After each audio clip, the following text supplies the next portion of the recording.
I've done this a while, and I feel like you all know about Russ Pride. But then every year, as I prepare for the opening remarks, I go back and look through a bunch of articles and a bunch of other information, and I always find something a little bit surprising, or something a little bit reassuring, or something a little bit challenging. First, the bio, which is that Russ Pride has been the executive of Summit County since 2007. He's been elected to 2 full terms, and he's going for his 3rd this year against Republican Bill Romer. As executive, you oversee a budget of $500 million and all the varied services that come with that, and they are very varied. This year, the county unveiled its $24 million investment in Firestone Park with the opening of its new government office building that's in the historic World War I era Firestone Training Building. And that means new offices and, perhaps most important of all, parking for Job and Family Services, Human Resources, the Land Bank, and other county offices. One of Executive Pride's hallmarks has been looking at ways to combine county and City of Akron services, and where applicable, anybody else who wants to get into the mix. That's included merging the health and building departments, and in all, the county has cut nearly $22 million in expenses, largely thanks to initiatives like that. Executive Pride also initiated an early childhood care and education effort called First Things First. But the county continues to face its challenges, and that includes, related to that First Things First, an infant mortality rate that is one of the worst in the state, which in turn has one of the worst in the country. What we have seen is efforts statewide to address that, to acknowledge it, and to do something about it. The county is also facing some other big challenges that are beyond its control and yet very much it must be aware of. That includes the longtime headquarters of First Merit and the merger with Huntington Bank, the disruption of business at Chapel Hill Mall, a growing poverty rate, particularly in the city of Akron, and a budget that's been squeezed further by the loss of local government funds and the failed local tax issue, which created some problems at the county jail and with safety services. So now that I've depressed us all, we're going to bring up Executive Pride. He's going to tell us how we're going to address all of those things and many things beyond.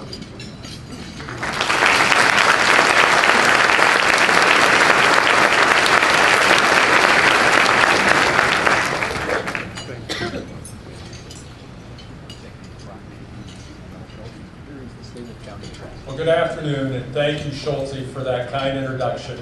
And thank you, Akron Press Club, for hosting my 9th State of the County address. I want to take a moment to thank my interpreter, Jessica Morgan. Now let's talk about the dessert table. Once again, the John S. Knight Center has done an outstanding job hosting us today. So please join me in thanking President Greg Mervis, Director of Food Service Ron Dorsey, and the entire staff. Thank you.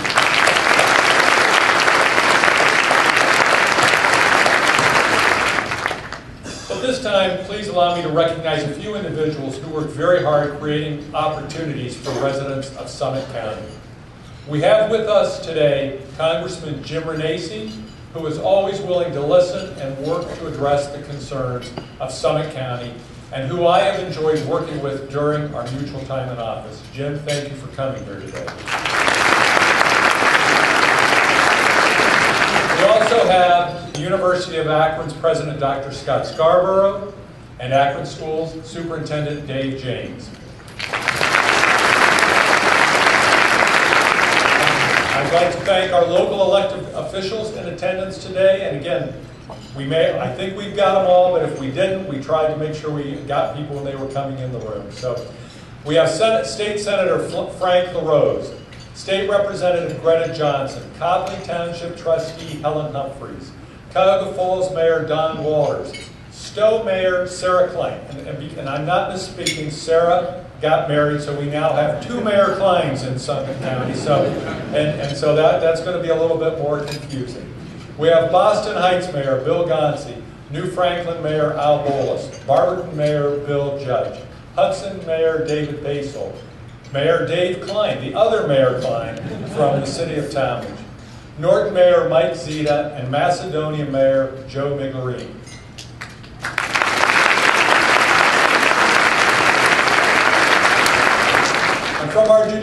We have with us today Judge Tom Teodosio, Judge John Oldham, Judge Joy Oldfield, Judge Eleanor Marsh Stormer, Judge Todd McKinney, and Judge Linda Tucci Teodosio.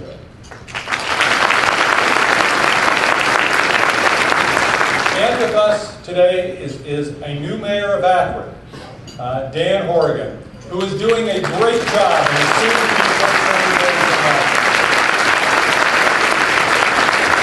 The county and city have a long history of working together to share resources and expertise in order to save money and improve services for our residents.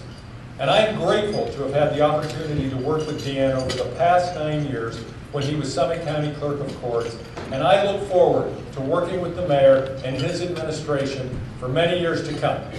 Maybe not 29, Dan, but for many years to come. I believe communication, cooperation, and trust among our leaders is the cornerstone of our many successes. Let me introduce such leaders. With us today, our County Council President, Eileen Shapiro, Vice President, Nick Costanderis, and council members Tim Crawford, John Donofrio, Jerry Feeman, Paula Prentice, Gloria Rogers, John Schmidt, and our two newest members, Elizabeth Walters and Jeff Wilhite.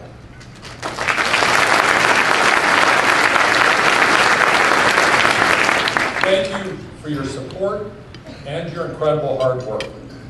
Also with us today are Fiscal Officer Kristen Scalise, Sheriff Steve Berry, Engineer Al Brubaker, Prosecutor Sherry Bevan Walsh, and our newly appointed Clerk of Courts, Sandra Kirk. Working with these individuals has been a pleasure, and I greatly appreciate your cooperation and support over the years. Thank you.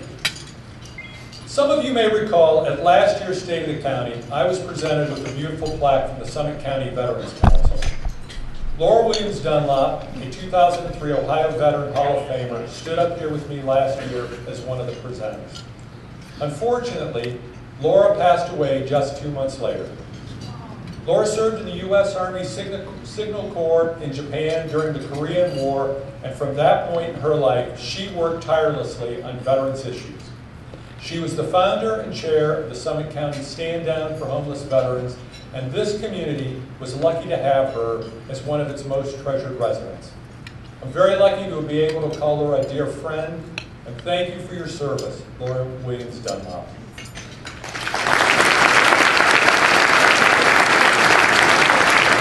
Laura's commitment to help her fellow veterans was an inspiration to many of us in this community who support the men and women who protect and have protected our freedoms.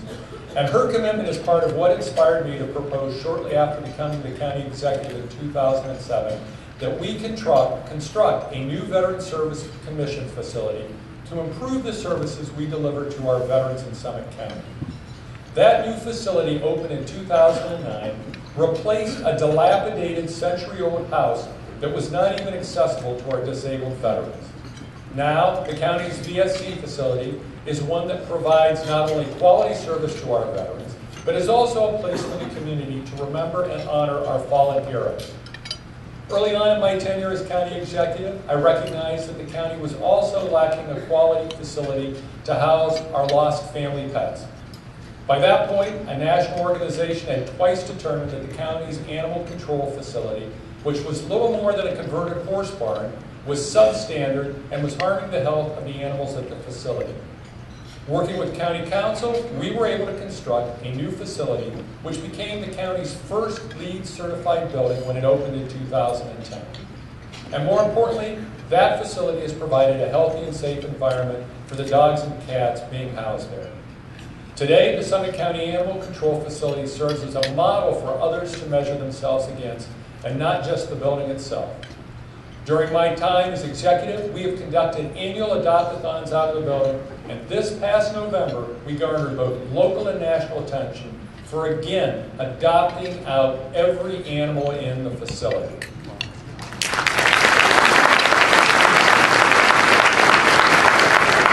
2 years ago, I stood here and announced my solution to another concern that was negatively impacting our ability to serve the residents of Summit County. Months prior, I had stood outside one of the 4 buildings where we operated our Department of Job and Family Services and watched as a woman who had just been in the building to get assistance for her family receive a parking ticket. Now, this woman, who was probably at one of the lower points in her life, probably spent a good portion of the previous 2 hours finding a place to park, traveling between buildings for services, and waiting in cramped waiting rooms with several other people in that same situation. Then to top it all off, she gets a parking ticket. And why was this woman in this situation? Because for decades, the county operated our Department of Job and Family Services in one of the most inefficient and inconvenient ways possible. The agency operated out of 4 different buildings on 2 different streets with multiple public waiting areas, clients traveling back and forth between the buildings for services, and a grand total of 8 handicap parking spaces and no regular parking spaces for the public.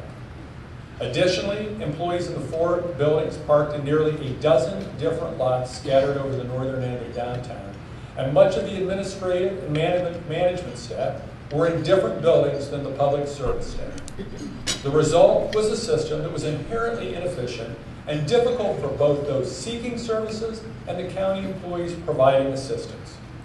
Additionally, given the age and number of the buildings, the cost to operate them was becoming increasingly costly for the county.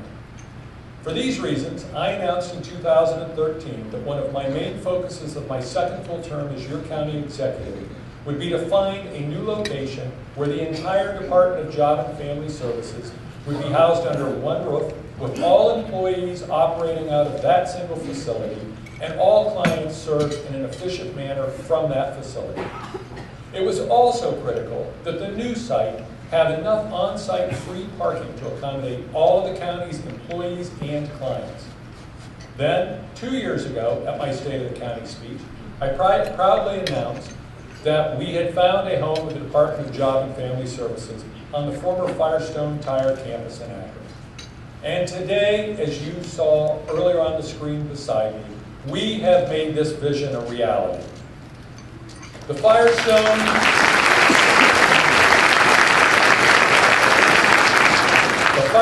Triangle building at 1180 South Main Street in Akron was originally built more than 100 years ago as a modern and efficient factory. Over the years, the building ceased production as a factory, was converted to a parking garage and storage facility, and fell into a state of some disrepair. However, in partnership with the Miramar Realty, Welty Building Company, Sol Harris Day, and Chambers, Murphy & Burge, we have made the building modern, efficient again as the home of the county's Department of Job and Family Services. The $24 million, 160,000 square foot renovation project took just over a year to complete and leveraged historic tax credits from the state and federal governments. The building will be the home to the county's Department of Job and Family Services for almost 20 years under a lease between the county and Miramar Realty. My office has estimated that the relocation will save the Department of Job and Family Services over $10 million during the length of the lease, as opposed to staying in their former buildings. Additionally, we were able to build over 550 free on-site parking spaces for both our clients and employees. In addition to the Department of Job and Family Services, we've consolidated many other operations at the facility, many of which serve the public. The Department of Sanitary Sewer Services, the Board of Revision, Summit Soil and Water, the Summit County Land Bank, Summit County Record Center and Archives, and the Department of Physical Plants. And because we now have over 400 employees working in this new facility, it is also the new home of our Department of Human Resources. This presence of employees in Firestone Park is an important next step in the continued redevelopment of that neighborhood. A revitalization that began several years ago when the county partnered with the city to provide a new technical center for Bridgestone America. I'd like to thank the good folks at Miramar Realty, Welty Building Company, Sol Harris Day, and Chambers, Murphy & Burge for making this dream a reality. I would also like to thank the men and women from the construction trades whose hard work and tenacity kept this project on track. However, most importantly, I would like to thank the dedicated team of county employees who spent months planning the move of offices from 7 different buildings into this new facility, and who gave their blood, sweat, and tears to ensure that over 3 consecutive weekends, we were able to move everyone into this building without a single drop of service for the public. Those employees literally work day and night to not only relocate those offices, but to truly redefine the definition of teamwork in the county. And it is because of all of you that this relocation was a success. And you are the real reason why the residents of Summit County receive the best customer service of everyone in the state. Please join me in applying the efforts of those employees, and I've got to point out, my Chief of Staff, Jason Dotson, did yeoman's work on this project, many of whom are here with us today. Thank you all for making this a reality.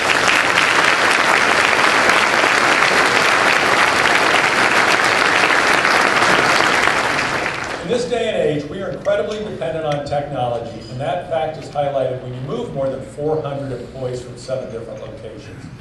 Thankfully, over the last couple of years, we took important steps to streamline the county's IT operations and improve the quality of IT service in the county. In November of 2014, the voters of Summit County approved a charter amendment to consolidate all IT operations amongst the 7 charter offices into a single Office of Information Technology. Prior to the consolidation, we were an entity with a budget of nearly $500 million, yet lacked a cohesive and coherent strategy to utilize IT to improve service to our residents and reduce the county's financial and operational risks. Thankfully, the voters of Summit County agreed with our recommendation to move IT into the 21st century. In July of last year, we hired Mark Pettit as the county's first CIO, and he has been working diligently with his staff ever since to consolidate the county's IT operation, identify risks that the county needs to address, and improve and make the IT operations of the county more efficient. And I am positive that one of the major reasons our relocation to the Firestone Triangle building was such a success is the effort committed by our consolidated IT office. Prior to moving to the building, the Office of IT spent months planning and installing all of the network infrastructure to and throughout the building. Additionally, during the move, the Office of IT was able to assist with the installation and troubleshooting of over 400 workstations in a way that the fragmented IT operations could not have done in the past. As a result, the relocation of our offices to the Firestone Triangle building went smoother than we could have ever imagined, and the new Office of IT was able to demonstrate that information technology can be a positive agent of change and a tool to improve the services we deliver to the public.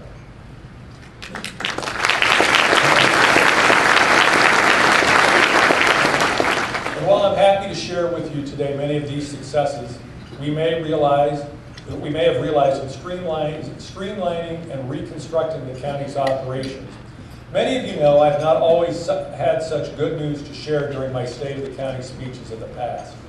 Shortly after I became county executive, we suffered the largest economic collapse since the Great Depression.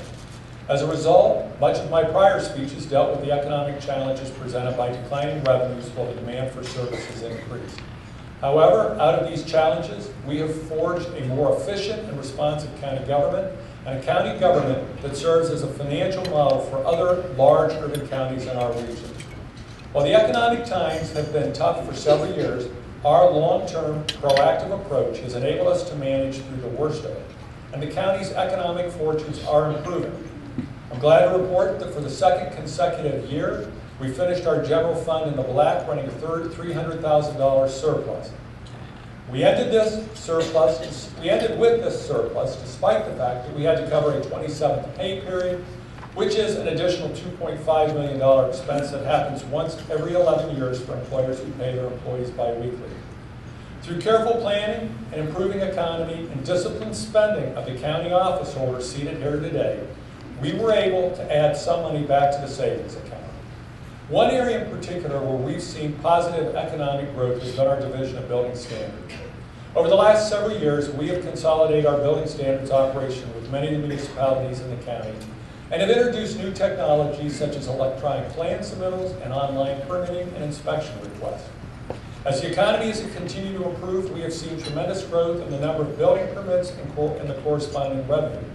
In 2009, the year of the merger with the City of Akron Department, we had 1,157 commercial plans submitted for review, 16,363 inspections, and revenue of just under $2 million. In 2015, those numbers grew to 1,459 commercial plans submitted, 20,195 inspections, and our revenue grew more than 50% to $3.1 million. Additionally, in 2015, 30% of the plans submitted for review were submitted electronically.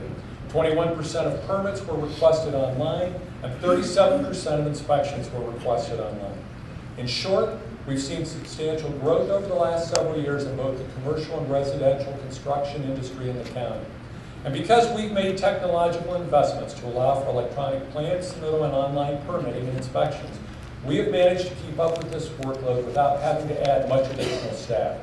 As a result, our building department has operated several $100,000 in the black the last several years, which is often not the case for building departments of our size. And we made it easier for builders, developers, and design professionals to do business in Summit County because our online process allows our building department to essentially be open 24 hours a day. However, even though the economy continues to improve, our overall budget for 2016 still remains $80 million less than it did prior to the recession in 2008. And we have over 800 less employees than we did at that time. Yet, Summit County continues to set the bar for providing good services at a reasonable cost to its taxpayers. We have by far the lowest per capita general fund budget of any of the 6 large urban counties in Ohio, and the lowest county sales tax rate in the state. Our per capita general fund budget is 23% lower than the next closest large county, Hamilton, in southwestern Ohio.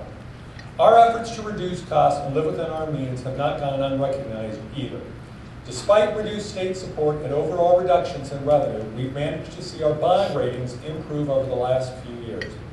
These improved bond ratings are external validation that we are managing Summit County government efficiently and that we are wisely spending our taxpayers' dollars.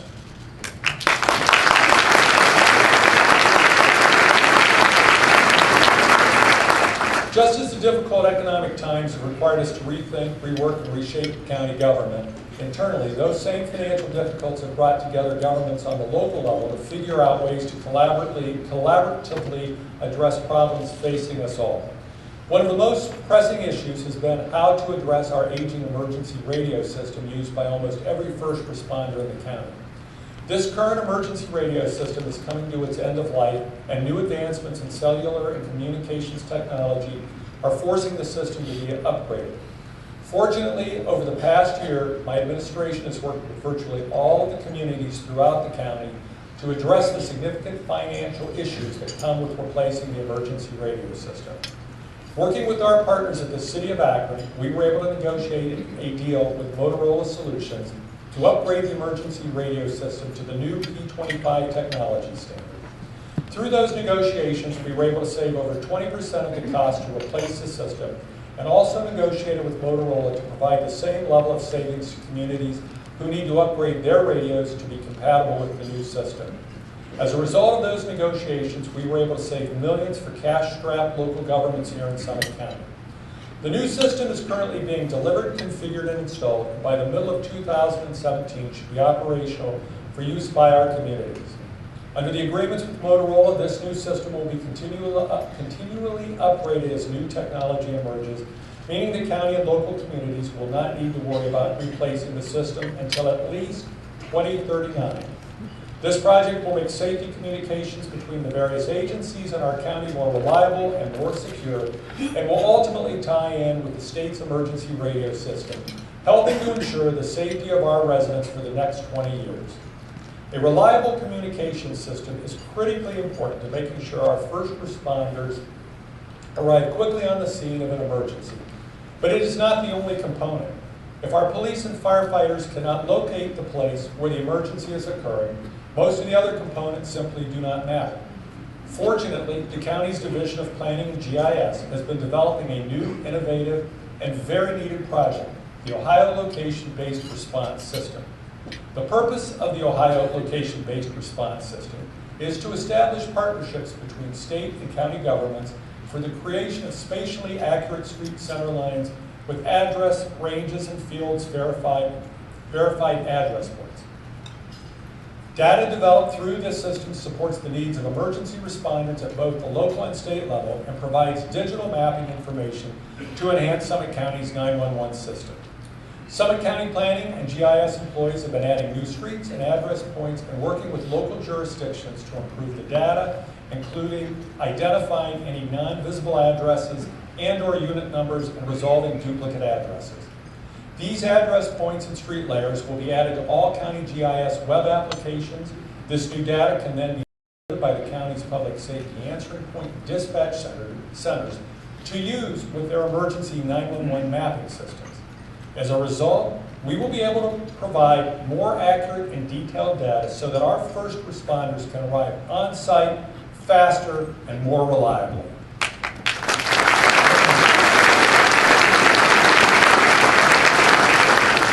While certainly one of the most important, public safety is not the only area where collaboration amongst local governments is important. In our current competitive economy, it is necessary for the county and local governments to work together to build the infrastructure necessary to sustain and support business and job growth in our community.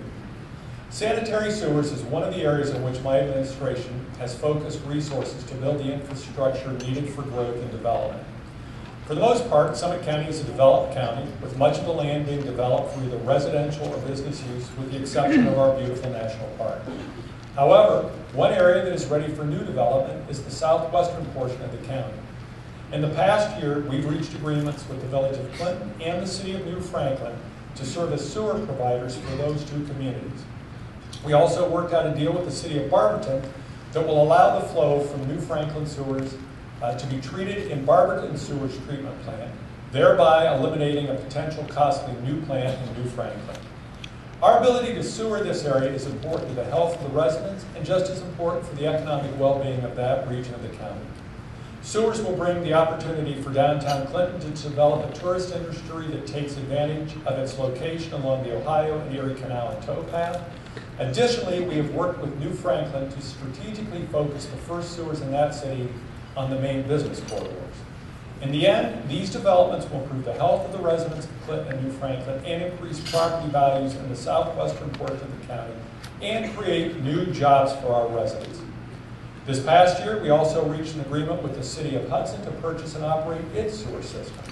Under that agreement, we will be able to provide lower rates to the residents of Hudson than they were previously paying, and we will be able to address some outstanding EPA issues that have dogged that system for quite some time. It's not very often in the sewer business that you can keep both your customers and the EPA happy at the same time. It's important to remember that we have managed to accomplish all of these sewer-related developments while keeping our rates flat for our metered customers since 2011 and actually decreasing the rate paid by our flat rate customers by 10% last year. Even with keeping our rates at these levels for several years, we have managed to maintain a healthy balance in our sewer fund that will allow us to continue making strategic decisions on where to deploy sewers to benefit our communities. We have also successfully partnered with other county leaders in the cities, villages, and townships in Summit County to combat the crisis that resulted from the high foreclosure rates and abandoned properties due to lost jobs during the recession.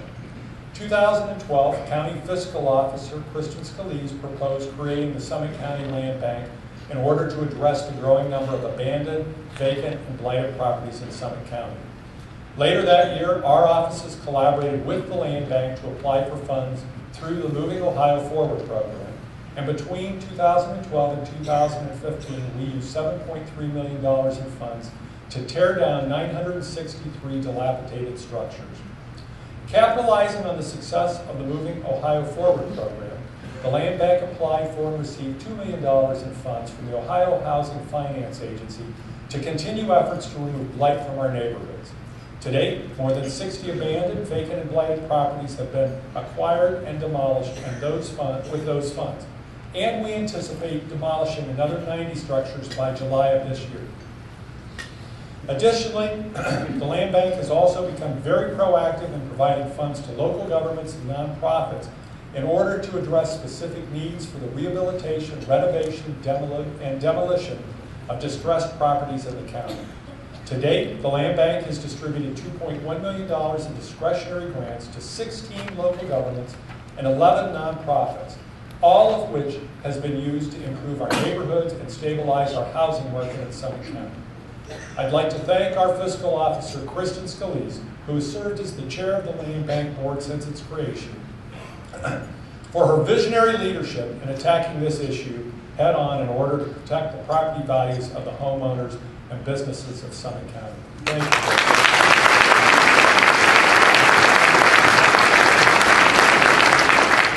Of course, while government can be a useful partner at the table when addressing any of the number of issues facing our county, government cannot go alone.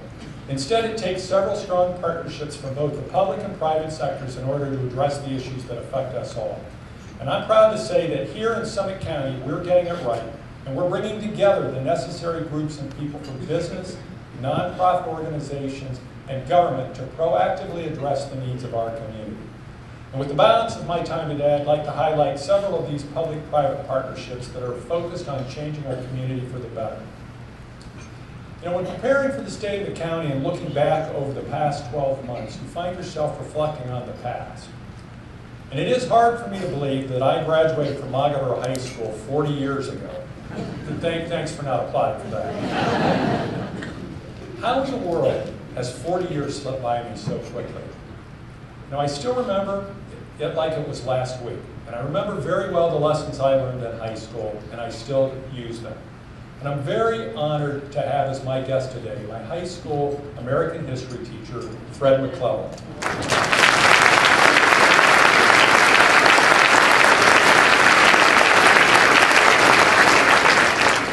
Mr. McClellan was a great teacher and a wonderful role model. He certainly provided me with a solid educational base for success. Thank you, Mr. McClellan, for preparing me and thousands of young people for life. Teachers and mentors can make a real difference in a young person's life, and being prepared for job opportunities can also make a real difference. And thanks to the leadership of Sue Lacey, the president of Connexus, formerly Summit Workforce Solutions, we now have a world-class, demand-driven, data-informed talent development system, which will better connect job seekers with companies. Community leaders and I worked with the Talent Development Steering Committee and identified the need for collaboration between the public, private, philanthropic, and nonprofit organizations to meet the needs of companies and jobs. Connexus was created.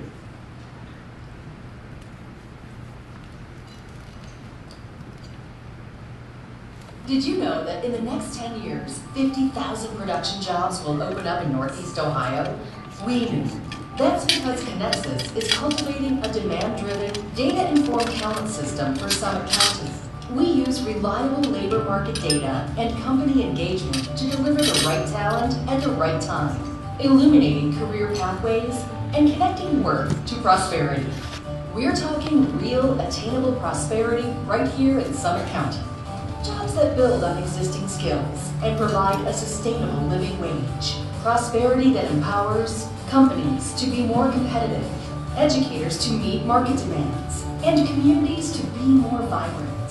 For career seekers looking to obtain marketable skills and fulfilling work, prosperity is life-changing. But it all starts with a clear pathway. Let Connexus show you yours. So we're going to hear a lot more about Connexus over the next couple of years, guys. And Connexus has two talent initiatives. Talent NEO, a skills-based hiring pilot that provides employers with a larger pool of skilled job seekers, and Tech Hire, which addresses the high demand for IT talent. Many of you here may remember that Akron Summit County was named by the White House as a Tech Hire community in August of 2015, one of only 50 Tech Hire communities in the nation. We have committed to creating career pathways to good-paying tech jobs and meeting high employer demand for skilled IT workers. Through non-traditional training providers like the Software Guild and Star State's college certificate programs, we will be training candidates in months, not years, for good-paying jobs. We've submitted a grant application to the Department of Labor for $4 million to help us with the work.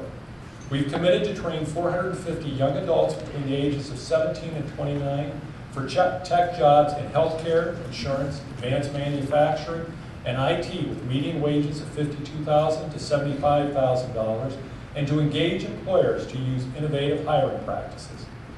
Creating and preparing our residents for job opportunities has always been a priority of my administration. Whether through the efforts of Connexus, our summer job program for at-risk youth, our own county internship program, we need to prepare, mentor, and equip our residents with tools for success. Our interns come from the University of Akron, where I received my law degree and taught a class a few years ago. And out of that experience, I became involved in the university's EXCEL Center for Entrepreneurship and Civic Engagement. The EXCEL Center is designed to deliver every UA student a world-class experience applying their skills to real-world problems as a perfect complement to their theoretical training. Our hope is that the students emerge as civically engaged, skilled, and adaptable leaders ready to take on complex challenges. The EXCEL Center is committed to supporting UA's long tradition of applied internship programs and co-op placements, and is working with the public and private partners to broaden those platforms for more students in more disciplines. Additionally, the EXCEL Center is developing new course-based experiential learning programs that will be credit-bearing opportunities for students to make their mark on the community while building their networks for the future. Finally, creating a vibrant social culture around entrepreneurship and innovation is key to unlocking the potential of both students and our regional economy, offering challenges and special events, regular speakers and workshops, and an overall culture of creativity that will offer each student the support system necessary to turn ideas into reality. But our work must begin several years before a child is ready for college. And I believe we can all agree that each and every child deserves a real opportunity to become successful. However, many times those opportunities do not occur naturally for children who endure hardships of poverty, disability, and parental mental illness, to name a few. These children begin life at a disadvantage. And through the work of the First Things First initiative, Summit County has enhanced the challenge of creating and improving opportunities for all children, especially those who begin life already one step behind. As we celebrate 7 years of accomplishments, First Things First remains steadfast in its mission to ensure that our young children have the greatest opportunity for positive physical and mental health, early learning, and developmental outcomes, and to ensure families have access to needed support services. First Things First aims to drive this mission forward in 2016 through more effective collaboration and stronger partnerships with community organizations that work directly with all families and all children.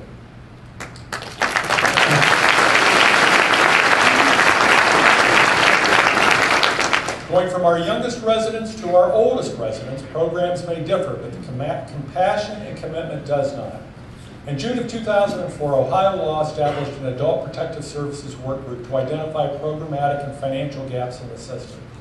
The Adult Protective Services work group reviewed a collection of county-based adult protective service programs that varied in capability and procedures.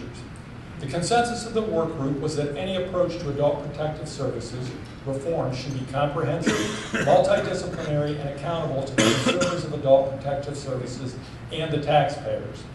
Out of the need came a new program called Circle of Care.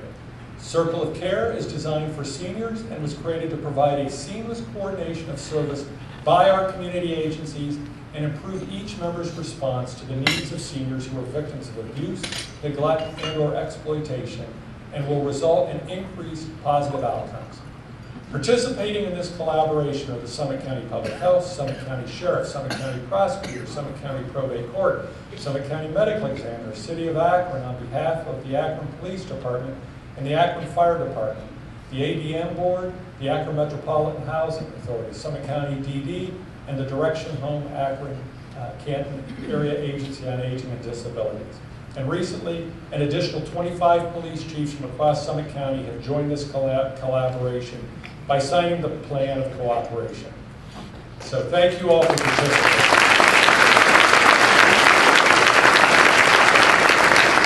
The Summit County Prosecutor, Sherry Bevan Walsh, is no stranger to standing up for the victims of crime and abuse.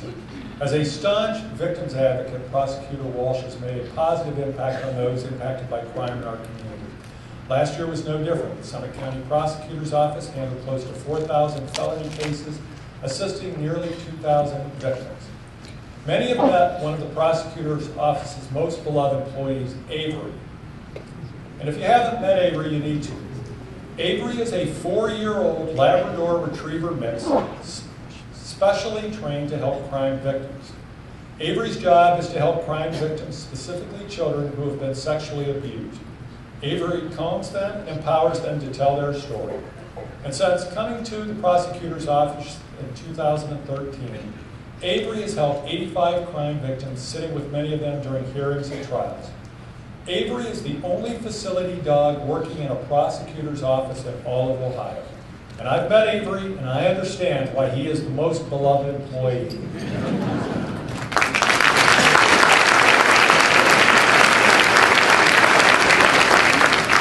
Providing safe quality of life for some of our residents can be challenging and also very sad. Infant mortality and the heroin epidemic are two crises within our community that we need to acknowledge and work together to address. These days, you can't pick up a newspaper or watch TV without hearing about a fatal overdose. Our county statistics on fentanyl and or heroin overdoses has continued to increase over the past 3 years at an alarming rate. And as troubling as that is, what is more troubling is the sad fact that we don't know how to stop it. Our recorded overdoses occur across the entire county in every community and touch all demographics, rich, poor, young, and old. In 2013, we had 99 overdose deaths. In 2014, we had 144 overdose deaths. And last year, we had 213 overdose deaths. This is a rapid increase and a strong indicator that we must make people aware of the dangers of both prescription and street drugs. I commend Jerry Craig for leading our opiate task force and pledge my continued support to reducing these deaths. Just as important as the heroin epidemic is the alarming rate of infant mortality in our community. Fortunately, we are attempting to address this crisis with the help of our infant mortality task force and Representative Amelia Sykes' Infant Mortality Initiative. We live amongst an embarrassment of healthcare riches, including 3 large hospital systems and one of the best children's hospitals in the country. However, it is apparent that our young mothers and children are simply not getting the proper care that they need. We need to do better, and I and my entire staff are committed to working with all of you to address these important health issues.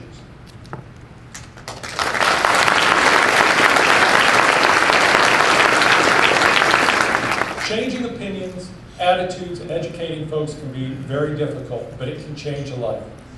Congressman Tim Ryan brought the campaign to change direction to Summit County a few months back, and I immediately knew we needed this campaign in our community. The campaign to change direction is a collection of concerned residents, nonprofit leaders, and leaders from the private sector who have come together to change the culture in America about mental health, mental illness, and wellness.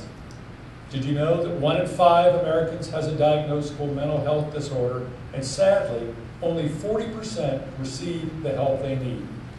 The goal of the campaign to change direction is to change the culture of mental health so that all of those in need receive the care and support they deserve. Change direction also encourages and trains us to pay attention to our own emotional well-being. Just as we all know the signs that mean someone may be having a heart attack and needs help, we can all learn the signs that mean someone may be suffering emotionally and needs help. The 5 signs of emotional suffering are change in personality, agitation, withdrawal, decline in personal care, and hopelessness. They are simple, observable signs that everyone can see and everyone can learn. When we see that someone is suffering emotionally, it is up to us to show compassion, to reach out, connect, and offer help. Our Summit County Change Direction campaign will kick off on Friday, July 22nd with an open street event called Taking Mental Health to Main Street on Main Street in downtown Akron. On Saturday, July 23rd, we hope to engage the communities in open dialogue, and on Sunday, July 24th, the Change Direction campaign will be introduced to the faith-based community across our county. We have a video of our First Lady, Michelle Obama, talking about change direction.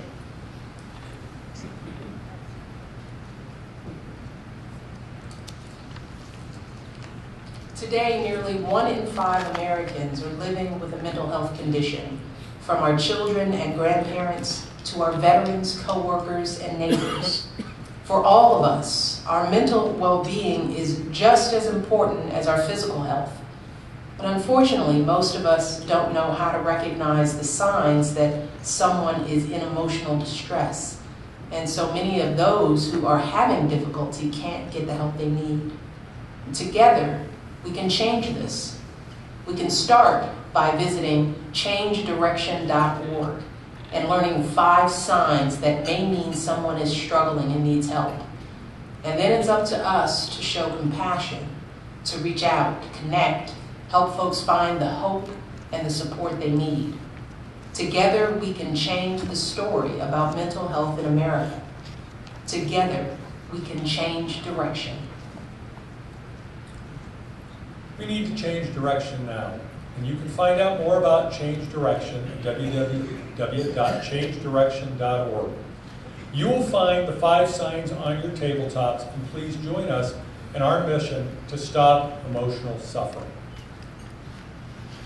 This May, Change for Change, our after-work networking for local charities at Rockies on Merriman, will celebrate our 100th night of giving back.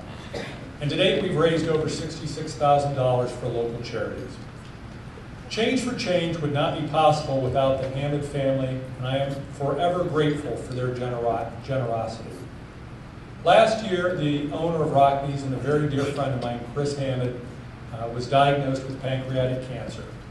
Chris passed away on January 26th of this year. Chris and his wife Sandy and all their children give so much back to our community.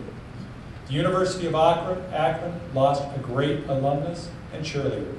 The Akron Summit Convention and Visitors Bureau lost a valued board member.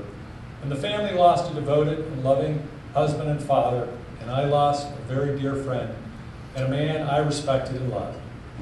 Chris wanted to bring awareness to pancreatic cancer and did so until his final days, so please support pancreatic cancer research in his memory, and may we all aspire to be the kind of man Chris Hammond was each day of his life.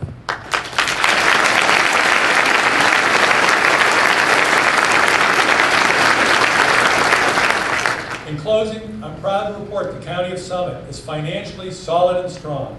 I'm equally proud to say that we as a government, as a partner, and as a collaborator are also solid and strong. And whether it be early childhood, senior protection, providing solid fiscal management, creating programs that bring about awareness, combining services and cost savings, or balancing a tight budget, we will continue to work together using all our talents and resources to keep Summit County a great place for all of its residents. I am so very grateful to know you and work with you each day. Thank you for the opportunity to serve as your county executive.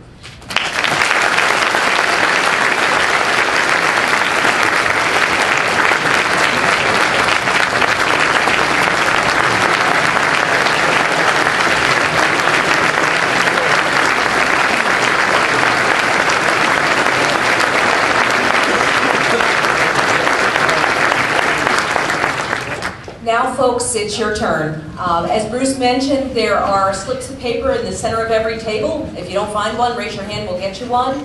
We will pick those up and bring them up here. I'm sure you have better questions than I do, but to fill the lull, I'll ask a few. Can you outline for us what you see in the bigger picture for Northeast Ohio with that other event in July, the Republican National Convention? What challenges you see coming, what opportunities, and what preparations are going on? I was at a briefing last week in Cleveland, and there is a lot as far as preparation going on.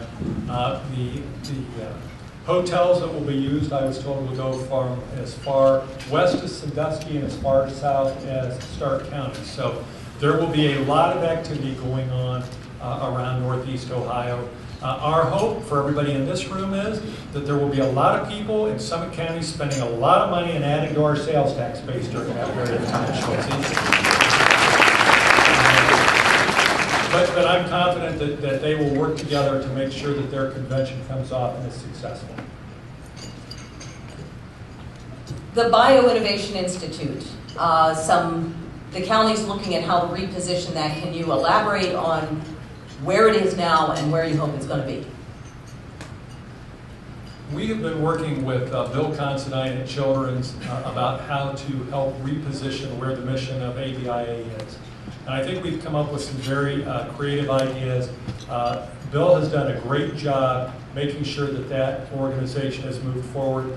He's involved Dave James in the Akron Public Schools. They've involved Stark State for training programs that are there.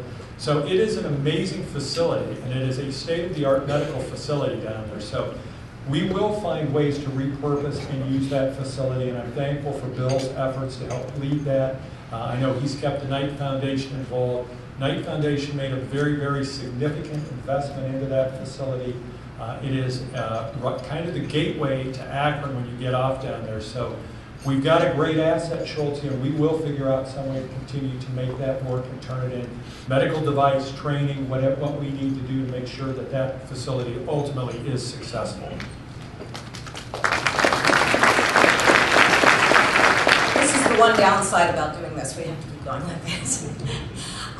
There's been, you've mentioned a lot of the collaborative efforts. Do you see anything prime for not only collaboration, but maybe consolidation, operations of local government? Well, we've really worked hard recently on trying to get all the sewer issues handled. That's been a real priority. I can't see any other one right now that's coming up. But as I've said, we'll look at any issue about a consolidation. We'll look at anything about how to combine services. The test that I use when we're doing that is, if you're going to consolidate or combine, you need to end up with equal or greater services out of that consolidation at an equal or lower cost. And so if that works, we'll look at just about anything. We'll look at any community. We'll try and figure out where we can do it. If that balance is out of line, then it's probably not a good collaboration or consolidation. So that's what we use to look at that. What is the county's commitment to improving services for reentry? I'm assuming this means those who have been incarcerated. We have continued to work with our reentry population. We recently worked to move the reentry network to the job center, where I think it's a more appropriate place for people to get resources. We continue to work with different partners. We've talked with Jim Lawrence at Oriana House about creating a greater reentry center that would have more services that are focused strictly there. It is an ongoing challenge. You know, several years ago, the county banned the box on our employment applications, so we were early on a leader in that area. And again, it just continues to be an effort that we need to make sure we try and get them back into the system. We try and work with them because it's employment, housing, and transportation. It's the issue that goes on out there. So, you know, we're trying to work with that population because the numbers, again, in Summit County are relatively high with people who have criminal background records. In a broader context, given concerns about poverty and employment, what is the single thing the county is positioned to do that no one else is positioned to do to help address those? Well, I mean, part of what I think we're doing right now is really working with with Sue and Connexus, trying to create new pathways for training and employment opportunities. I don't know that we're necessarily the only ones suited, but it is an effort that I've undertaken. I'm committed to work with that group.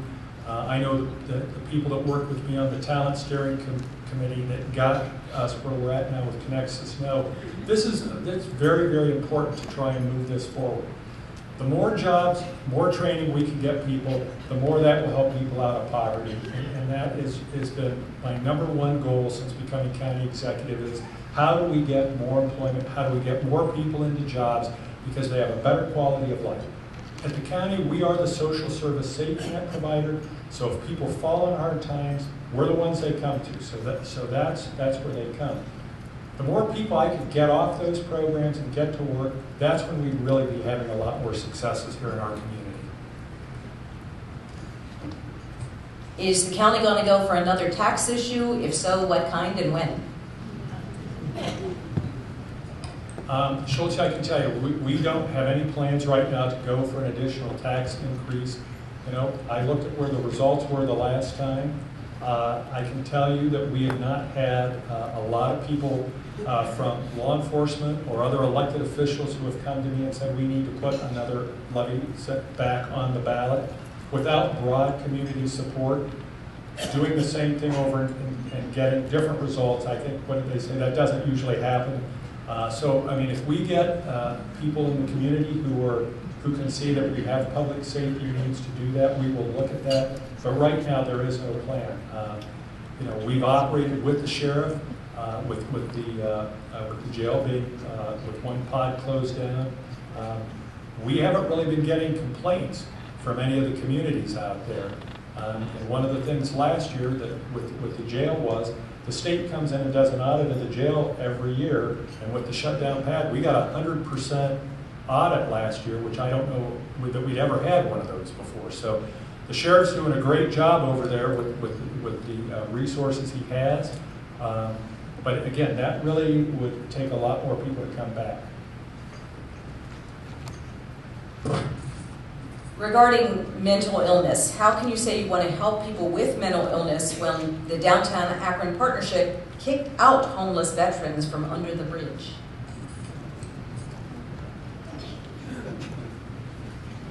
Well, I guess that's, yeah, you know, taking responsibility. It is a question there about getting people to where treatment opportunities are and trying to work with them. And that's really where I see where the change direction is. We have a lot of people out there that need help, and I think we need to do more and more about getting more awareness out there. And I think that's what this campaign is going to do. We're going to kick this off, and then we're going to try and then weave it through all of the other things that we do around with our programs and things that are out there. Again, we'll be glad to look at any specific situation, Schultz.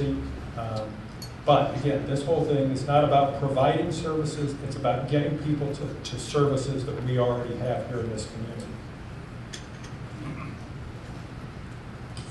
What are the plans for a new arena/field house downtown?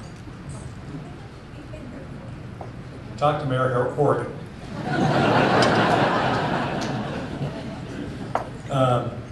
Yeah, there are no ongoing talks right now about an arena or a downtown facility at this point. I think the mayor and I have talked. There are some other concerns and priorities right now. I think downtown housing is by far a higher priority if we can get some housing options. Looking at some of our office vacancy rates downtown, working together to work on those projects. I think right now are the two that are taking more center stage. I won't speak for you, Dan, but I think that's right. Okay. What steps should the county be taking as the First Merritt-Huntington merger evolves? Early after the merger was announced, the mayor and I were contacted by both CEOs. We've had an opportunity to meet with the CEO from Huntington. They have made numerous commitments to the community. They are headquartered in Columbus. They're going to keep their regional headquarters here in Akron. They have agreed to commit to establish a $20 million fund to help with different philanthropic issues that will come up here in the community. And again, the First Merit was very, very clear to point out that that merger had nothing to do with anything that the county or the city had done. But it was a business decision. So we need to work with our new business partner. Huntington has long been involved with our food bank, and they've been a major sponsor of the food bank. They're the largest SBA loaner in the state of Ohio. They are committed to bringing a certain level of employment here into the community. I think those are things that we all need to work with to make sure that they follow through with those commitments. And we try and make sure that we have a strong bank presence here. Again, if it had to happen, I guess my view on it is I think Huntington's a good partner, and I think they already know our market, and I think they will be able to fit in. Maybe we should get Mayor Horgan up here too to talk about this next one. The city's Blue Ribbon Task Force suggested several areas that the city should look at, whether it should still be in the business of. or whether somebody else could help with management. One of them is the city's golf courses, another is the city's airport. Those are the cities. Do you see the county having any role with any of those type of operations? No.